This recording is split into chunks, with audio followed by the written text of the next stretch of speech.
Yeah. Um, I'll kick it off. And hi there. I'm David Singer. I'm the director of the library at SF MoMA, and I program this space for Printed Matters Book Fair. And have been doing this classroom space at the New York Art Book Fair and the Los Angeles Book Fair for the last 16 years. And one of the privileges of doing that is getting to sit in this space while all different publishers present new work, mostly publications that they're releasing at the fair, or like animating a publication in a different way, in a talk format, in a conversation or performance or screening. So that's the intention of this space, and it can often be very small conversations that seem really privileged in a really nice way, in terms of direct conversations with the people that produce something. So that's the intention, and I work and live in the Bay Area, and know Matt Borruso, Visible Publications, and Luca Antonucci, who does Colpa Press, and also Luca is very much involved with the San Francisco Art Book Fair. And then they organized this project around the David King publications for the San Francisco Center for the Book, and we had a program there in October of last year, to launch this book, David King Publications, which was a companion to the show, but also filled in a history of David King as a designer, as an art worker, as an artist, and as a colleague to Matt and Luca and a lot of others in the print and graphic community. So with that, I think Matt will introduce the book and a little bit of the biography, and then we'll have a conversation more about the production of the book and the steps that went into the book making, along with staging an exhibition, which we can plug will be also at Printed Matter in New York next month. Showtime, Matt. Okay. Thanks. So I'm just going to give like a little bio of Dave. Dave was someone that I knew since I was like a young teenager till he passed away. And I think the only thing that most people know about his work is the Crass symbol. So once he passed away in 2019, we've been organizing his archive and putting this all together. But he had a huge body of work that remains in his studio in San Francisco, where he lived from like 1980 till he died in 2019. So it's all very much like saved. He was a person who saved everything. So I'm just going to give a little history, and this goes along with the book kind of, but there's images that are not in the book, which I thought would be interesting for people to see. So this is, Dave was born on April 10th, 1948 in Essex, UK. This image on the left is him, I think, at 16, and then the one on the right is him like going into art school, which is in 1964. So at 16, he enrolled at Southeast Essex Technical College in Dagenham to study graphic design, where he met Jeremy Ratter, who people know as Penny Rimbaud from Crass, and G. Boucher, who did all the illustration and artwork for Crass. This is the school, Dagenham Southeast Essex Technical College, which I dug up. I think it no longer exists. And these are early pictures of Penny and G. So this is in Dial House, the house that they still live and Dave lived in, that Crass was sort of formed in. It looks exactly the same. This is some early design work that he did. So after graduating from Southeast Essex in 1967, for the next 10 years he worked as a graphic designer and an art director at a series of London advertising agencies. So he was really in the more commercial, like Mad Men kind of 60s London art world, not the hippie, crass punk rock world that I think people would associate him with. This is one John Sherfield shirts that he worked with. And these are sort of these pictures of Baldessari, how to not take a picture with the, they're obviously like John Baldessari like pictures of them. This is like the early 70s. Dave with the beard. So Dave loved to have his picture taken, which is kind of good for the archive. There's tons and tons of pictures of Dave. This is an early, he went to art school, but he studied commercial art, and so he wasn't really in the art, capital A, art world for at all, really.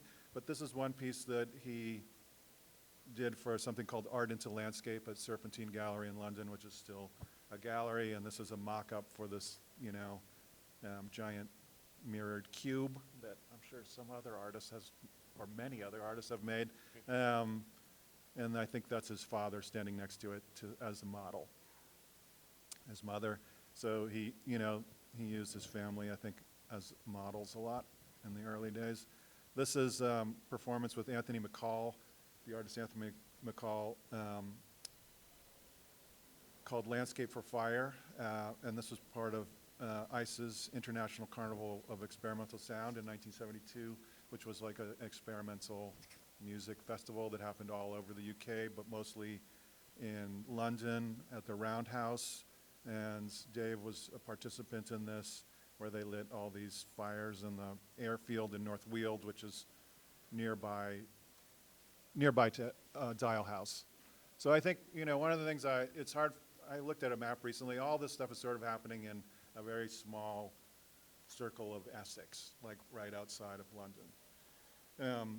At this time, Penny and G were, so another early pictures of Penny and G, were part of a performance art and experimental music group called Exit, which was, like I am imagining like John Cage kind of inspired, prepared pianos, like conceptual performance group. And they performed at ICE's, and Dave also performed at the Roundhouse in London at that time. This is Dial House, so this is what it looks like today, or kind of what it looks like today. It was a 16th century farm cottage and became a kind of anarcho-pacifist open house. And I think people still sort of see it that way, but it's a little bit less of an open house now. But their idea was that anyone could come at any point and just stay there. It was like and it became like a stop on the road for travelers and the last time I was there was in 2016, and there was like some guy from Serbia like in the garden with the suitcase, like, hi, like, and it was, a little weird. Like, I think they didn't have everyone still stay with them. I think when they moved in, it was a derelict building, and that had just been like falling apart, and they really put it together into sort of a, what seems like a really nice looking house, at least on the outside. This is Christ Reality Asylum, which is Penny Rimbaud's first kind of like screed that was printed, and it's the first time that we see the Crass symbol. So Dave was living at Dial House after quitting working as a advertising person, and he designed this logo for Crass. It ended up on this like pamphlet that Penny made, not intentionally for Crass. This is the original drawing, which we have in the archive. And then somehow it just became adopted as the symbol for Crass when they became a band. This is them playing, unknown what year this is. A big poster for an early show where they went to New York and played with like the Contortions, which are like a no wave band, which seemed, I think that someone from the Contortions lived downstairs from G. G moved to New York in 1977, and Dave moved shortly after because he thought it was they would have, I think that the G went on to be kind of a successful illustrator in New York for like mainstream publications, and Dave did too for a little while. So there was more work, or there was that kind of work that they could do in New York. Dave did tons of work in New York for early 80s clubs, especially Danceteria. He did all the like logo and like what we would call branding for Danceteria, and Peppermint Lounge, which is maybe a little bit less. There was a little bit less of it. This is for a club called Pravda, which was, I'm spacing out the guy's name who ran Danceteria now, but another club that was made by that guy. And Pravda was a big deal, and then it only opened for one night, was shut down by the police. But this is like a poster for that he designed. And other things like Pop Fronts, ESG, all sort of more in the art, no wave arena than I think people think of Dave as like a punk, and Dave was not a punk. He was a lot older and much more of an artist than, what you might think he would be. And this is, there he is in the red shirt, though this is the band Arsenal. So he joined the band Arsenal without having any musical experience, which is kind of punk, and then that was really sort of the launching point for, I think, a lot of the zines and artwork that came out. This is Howard Rodman, who is head of the Screenwriting Guilds. Like he's a huge. I was kind of hoping he would come. He's like he just got some huge award. He's an author and but very big like in the industry here in LA. So like I was saying, I think the bands were what gave birth to like a lot of the artwork that he made that he would have never made before as a commercial artist. We don't have any.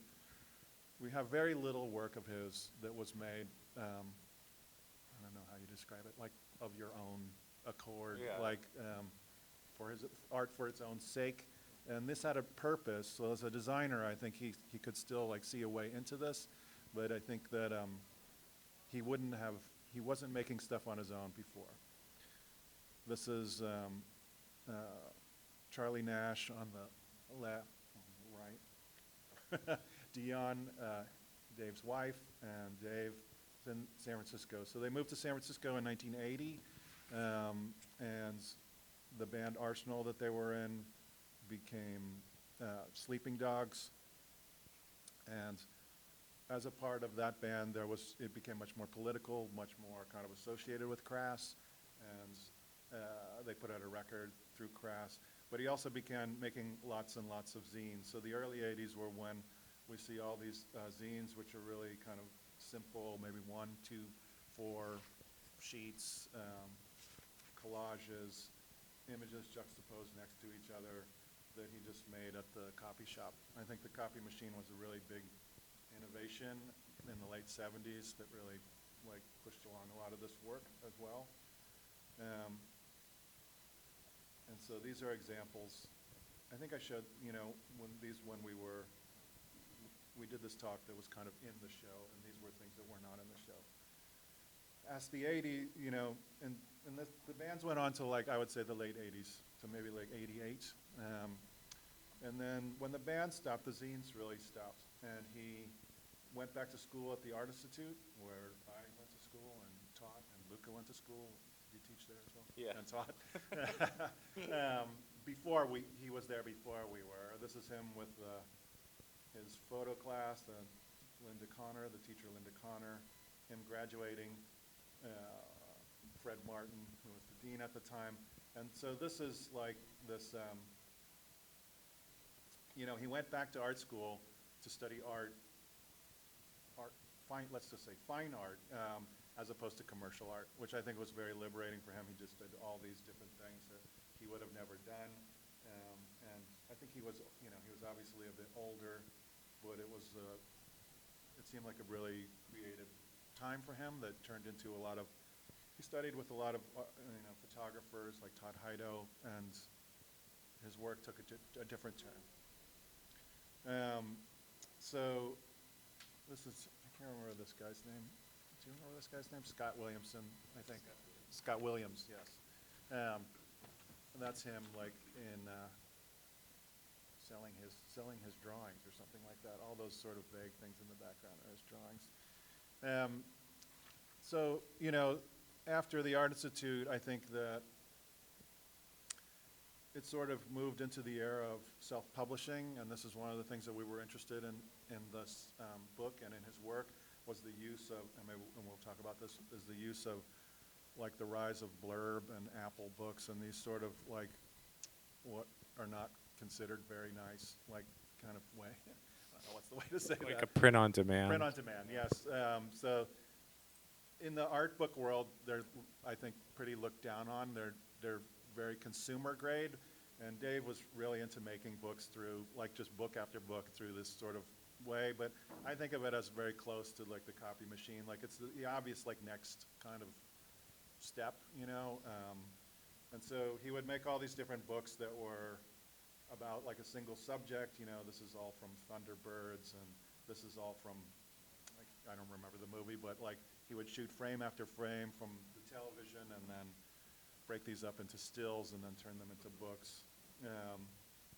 This one, J.G. Ballard's Inner Space, is a book where he went to Ballard's home after, the science fiction writer J.G. Ballard's home after he died, and I think he got in, through, and took pictures of, I think this is really like a book that was never really made. It's not really fleshed out, but it's sort of like one of those movies that didn't get made, like Jodorowsky's Dune or something, that has more promise as a idea than it probably ever would have as a thing.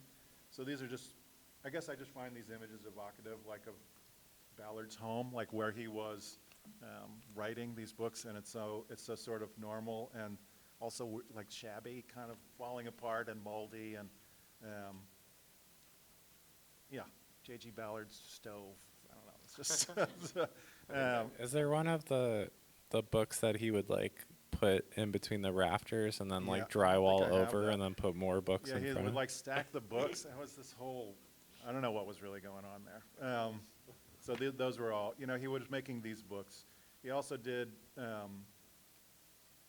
he did gallery shows through the Art Institute and so on. And this other thing, Spray Day, I think is when it sort of moved into the 2000s. That was probably 2011.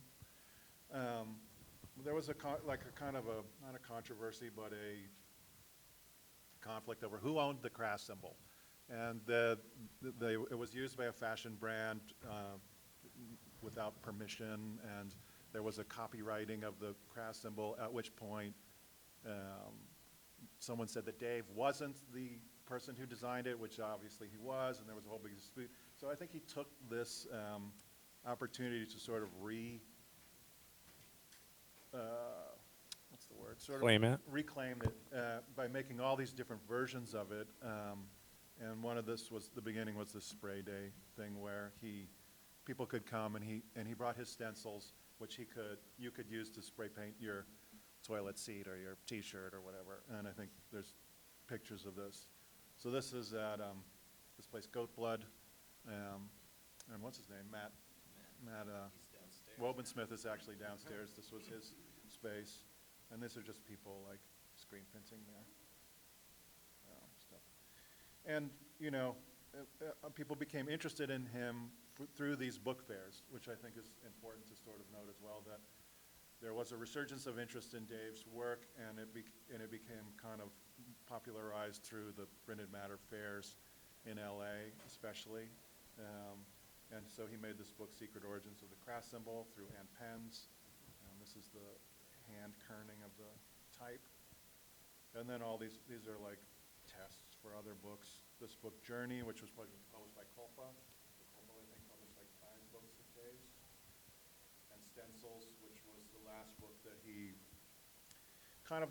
it's the last book that he was working on when he died. He got a copy before he died in 2019. And it's a more it's a more kind of mainstream book, just of all the stencils, like what we were seeing at this, like here. And this is put out through Ginkgo and Kill Your Idols, who are also downstairs. So he worked with Brian from Kill Your Idols a lot, and I helped work on the text for this. And it was great that he got this book like right before he passed away, maybe like a couple weeks or a month or something like that. Very, very. So it was something he was, working on and concerned about finishing before he went. And so that kind of brings us up to, that's a short history of Dave's life. And that brings us up to the book that we did, and then we have images from that book, but maybe talk about some of the other parts.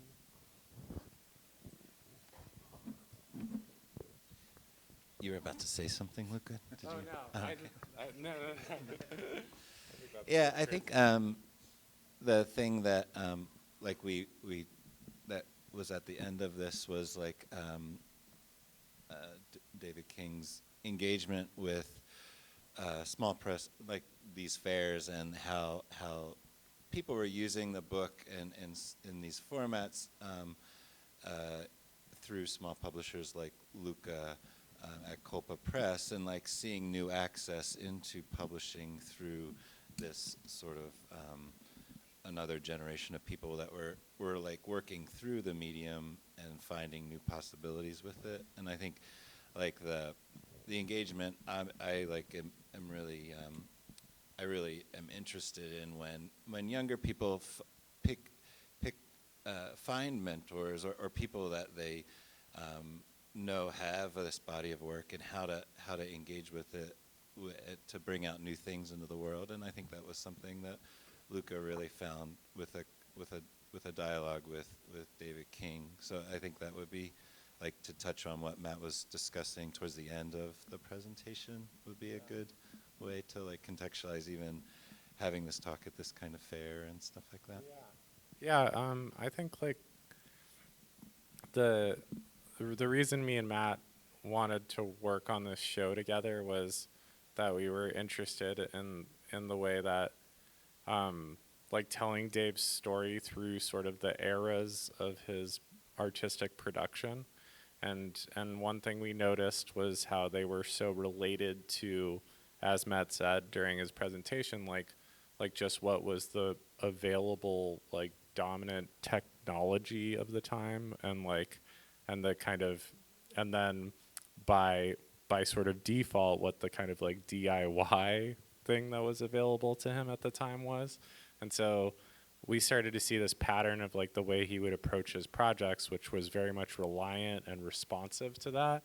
And that's kind of what attracted me to Dave was the like Shutterfly books, which I know people see and are like immediately like, sometimes the response to it is like you're just like appalled by it. But I really liked that his ideas for those books were so concise and made sense for what they were. Like it made sense that they were mostly one-offs. Like every once in a while he would print like 5 of them. It was this weird time period when, I don't know if anyone remembers this, but it was like iPhoto had a direct link to Shutterfly. And so you would like click on 32 images and it would just like upload them to a place where you would pay, and then the hardcover book would just come in the mail. And I don't know, there was something about this that it doesn't seem that way, but to me that's so similar to the experience of like using a copy machine. Like it's very instantaneous in a way, and it's not precious. And so what I think happened over time, and by the time I met Dave, which was in the like 2010s, he had managed to identify which projects made sense for that platform, which projects would make sense for a small press like me, and we kind of figured that out together, where I print usually like 200 to 300 copies of everything, or 100 to 300, and then what projects, you know, like made sense for him to still produce in like a DIY fashion. Sorry to use DIY so much. I try not to. I guess it occurs to me too that what you're talking about, like the clicking of the pictures and making of a book, was a transitional point when people still may have wanted an actual physical picture or a book or something, which I imagine nobody wants anymore, right? Like, and so It was like a rationalization for the software. exactly, yeah. And I guess the thing we should preface like the whole conversation with is like part of the work of going into this book and showing it as an exhibition is the work that Matt is doing with a few other people of like managing and trying to organize the archive itself of David King's life or artistic life, and the sort of conversation of the book and the exhibition is sort of reckoning with that archive. And like Matt, in terms of this theme of like iterative production and like trying to come up with things that you could informally put out into the world, like is the archive then just sort of this collection of like source imagery and like things that he was pulling in to have this kind of practice of like having this sort of archive of source imagery and things that you're now trying to deal with like how to organize, how to preserve a process is like part of this whole story, I guess. Yeah. And I guess I think that's like it's a very subjective kind of thing that I'm trying to always trying to figure out. Like when we made this book, you know, I picked the things that I liked for the book. You know, like I don't think I know Dave wouldn't have made this book. Like this is a book about Dave as opposed to Dave's very personal choices about the things that he made. And yeah, I think it is like a thing of trying to. One of the things I noticed too with his work is that we chose, you know, like things like this, where you're seeing like the zines and things. A lot of it is made. A lot of it really isn't made. Like when you need an image for something, it's just like he liked to collect a lot of things, just like I do. And so there's just like a lot of things that he was fascinated with as things, or maybe just their proximity, like to another thing, right? And the idea becomes like, and which I'm trying not to do too much, is to make like artwork out of Dave's like stuff. But it is what you know, he did, as opposed to, you know, de Kooning, who left whatever, like a big room full of paintings. This is just much more ambiguous of what it is. It's some of it, you know, like the flyers are very much present, like they are what they are, but a lot of the other stuff really isn't. And so I've worked with another person putting together, like she did most of the organizing of the archive, but even that was very personal, like how she decided what she thought was illustration or what was design and so on and so forth. And so I think that that's one of the reasons, you know, one of the reasons that I took this on as for the archive was I was kind of interested in just like what happens to stuff when you die, when an artist dies, and I think that's a big conversation that a lot of people are having now. And also because I was kind of involved in the different scenes that he was involved in, whether with him or not, I had a kind of some sense of what it was, whereas other people will come and not really even know like what the Crass symbol is, which just seems like a very important like jumping in point for this. Yeah, I guess Luca, I'm like, I think having made a book with him and then making a book about him, I think that's an interesting thing to navigate, and like how you handled it with Matt and the discussions about that. Oh yeah, like I think that all the books I made with Dave, I think you would sort of classify as artist books. Like they are books that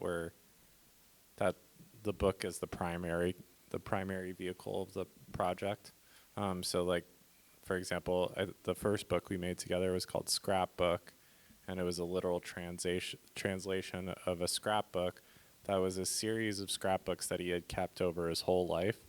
And I was obsessed with these books he had. They were in those black, you know, there's those like drawing books, the hardcover black, I don't know what those are called, journal, yeah. And so the great thing about him is they're very like non-linear temporally. So you'll have like images from different eras, like time periods and different printing techniques, like juxtaposed right next to each other. And I think this is what you were talking about, Matt. Like, so much of Dave's practice was just like, I like the way this looks next to this. And so it's not really collage. It's just it's like a sequencing practice. And that's why when I met him, I wanted to make books with him, because essentially that's what we're all doing here, is like sequencing images. And I think that when we approached this book, we wanted it to be very different from that. Like, we didn't want to pretend like we were making a book with Dave. We wanted it to be a book about Dave's books. And so that just gives you this like zoom out a little bit and see what he's done at different time periods and how his publishing practice has evolved and changed. So Without a lot of design. Like, we didn't want to, I think we were very aware that he was a designer who had a certain kind of style, and it would be weird to overlay. I mean, it didn't exactly happen. I feel like there's parts of my, aesthetic have been overlaid, Yeah. but we tried to keep it as plain as possible and just present the work in a sort of straightforward way. These are some of the later books that he made. And, his photography and so on and so forth. that book's a good example too. That it was like a collection of film stills that were largely sort of moments that were superimposed, like early special effects. And they were things that he had collected for a while. So again, another book of one of his collections, which I've always tried to, was attracted to Dave because he had so many of these things going on at once. Like another one of his projects was called the Museum of Small Things, where he collected small objects. I mean, we could go on forever. But again, it came down to what we thought told the best kind of story overall and of all the different aspects of his art practice. It occurs to me too, I guess, as we're talking about this, that so Dave started out as probably very cutting edge, like maybe to bring this back, that in the 60s, like the design work that he's doing was like the way design work was done. As it moved through the 70s and 80s, Xeroxing was, he still did design work for like the New York Times and mainstream magazines, and he even did work for like Details in the 90s. But there's comes a point in here where he stops being cutting edge in the way that he makes stuff and continues to make things in the sort of old way, and that's why the blurb books and the sort of print-on-demand stuff that's like the peak, right? Like They have like a cut and paste style to them. Yeah. Like even when it transitions to digital, it's like it's not it's not embracing it in a design sense. exactly. Yeah. And then, at that point it goes into like other people making his books. Mm-hmm. Like he wasn't really making books were being made about his work by someone like Luca. Mm. This is a little about just his, not necessarily his design ideas, but this like idea of montage about like two images being more than the sum of their parts in terms of this energy between two images, like within sequencing or that kind of thing. And even with these walking photos, like it's sort of like it's not about one image, right? It's about like the accumulation of it. Wow. Yeah. So, like he yeah. has like I run the Instagram for his, the estate, but there's also his Instagram, which is this crazy Instagram with like 2,000 pictures like this, like everything, on his walks, like every thing, shadow and like object and form that he was interested in, like he photographed, he really photographed a lot of the same thing from when he was like a kid till he died. Like these certain shapes and forms were, he never really wavered from that stuff. Yeah, I guess that you're going to install a show at Print Matter in New York, and you did a show in San Francisco, and like translating between what we've seen here on the walls, I mean, in the pages of the book, and then thinking through like an exhibition space. How does that like, does it translate, or is it like two separate things in your, like, how you're thinking through it?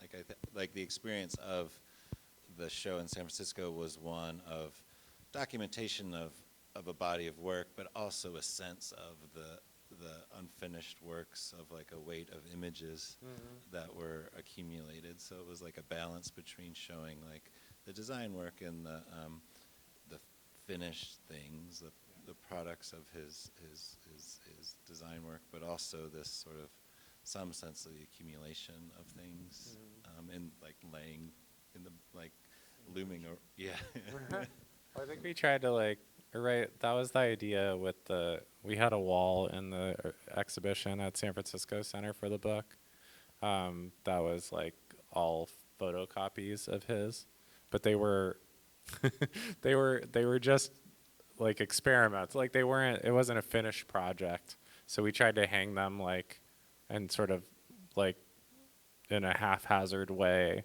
as like not in the hanging technique, but just to try and show this process that he had of accumulating images, and have that be a part of the exhibition instead of just the finished work, so you could see like the different stages of the archive. It was like a zine that he wanted to make, so he made a stack of Xeroxes like this high, which he never put together. And there was like, one image, then it blown up like 10%, then image blown up 10%, like this, so it was just all of the same, 20 different images over and over again. And, yeah, like a lot of things, he just didn't finish them.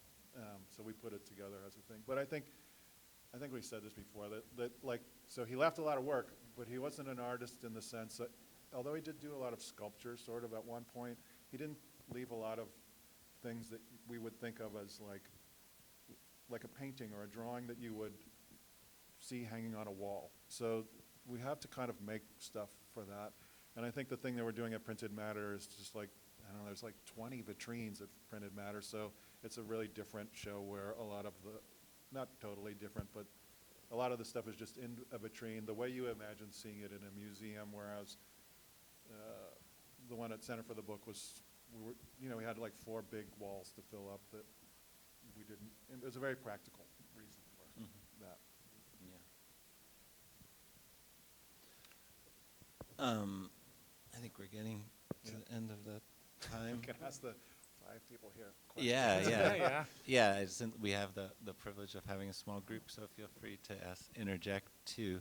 But I think, I guess a last comment would just be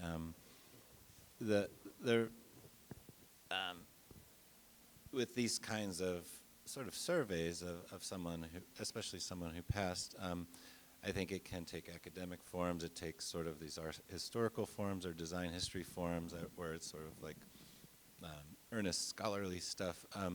I am actually more attracted to this kind of project of like friends and colleagues who have a connection and an anecdotal relationships to somebody in their life and how they interacted with their work, and in community with other people. So I think that's the thing that I see with Luca and Matt's engagement with this project that I really respect, and I think often leads to good work. And it can be fraught because you're dealing with things that you're trying to distill and tell clear stories about, but then also have this engagement.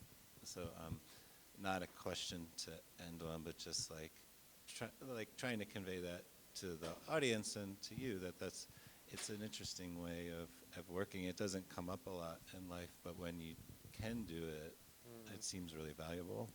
Well, yeah, we like definitely, I think that what might be, as someone who publishes work with a lot of artists, and some of them are, like a generation before, or sometimes even 2 before me. Like, I have yet to meet someone who had as much as enthusiasm as Dave did, which I think is what we've been trying to like carry through to these projects, because I think that specifically with, like, as you were saying, with the art book fairs, sometimes like working like on projects is like pulling teeth a little bit, but Dave had a book ready to go every time he knew there was a fair coming. Like he was trying, especially towards the end of his life, like trying to publish as much as possible.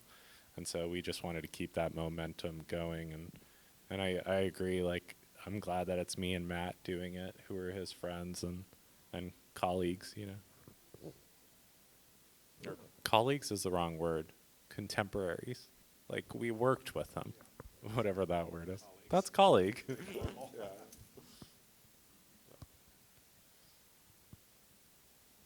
Any questions? Yeah.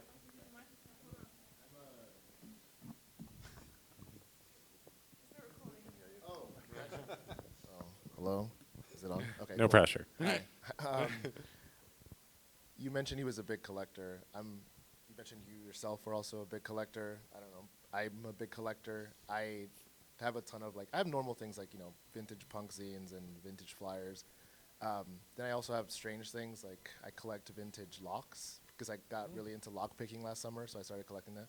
Oh, nice. That's to segue into, did he, you meant when he passed away, or is there anything in his collection that he collected that's kind of out of the norm of what people typically collect?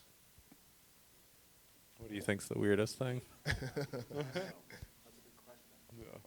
He had a kind of wide variety of, for someone who, I don't know how old he was when he passed away, like in his 70s, he had a wide variety of interests, like he was still really interested. He collected little things, like he had this not a fetish, but he had a thing for very small things, and he has a huge display case in his studio for all these very tiny objects that he would photograph and kind of present at large scale. And at one point, I think he inherited some money late in life, and he went nuts on eBay just buying just all these photos that you would see in the things that we were showing. We could see his sort of emails, and it just totally blew up. So he was into masked characters and these sort of cowboy films, and he was very interested in this area that I don't remember where it is, somewhere in California where they shot all these westerns and there's all these rock formations. He was super interested in going to there and shooting all these not very interesting pictures of rocks in the middle of the desert somewhere that were used in these films, and trying to find the location of the scene in the film that used the rock, and then the rock that was used in the film. Yeah. Cool. Thank you. Thanks. But yeah, the book is available. They have a box here, but Matt and Luca both have a booth in the K gallery, the one that has a radio station next to it, so you hear music. That's the one. So that's a place to go, continue engaging with the book, and you can ask Matt and Luca more questions. Yeah. But thanks you guys for presenting, and thanks for coming. Thanks, yeah. Oh, our show, by the way, is June 5th. It opens at Print and Matter, if anyone's in New York. So come by. And we're also doing a talk the day after with Sukdev Sandhu, who does this program called Colloquium for Unpopular Culture. And so he'll be asking us more questions. Yeah, sorry. Thanks. Yeah. Yeah. Thanks. Thank you.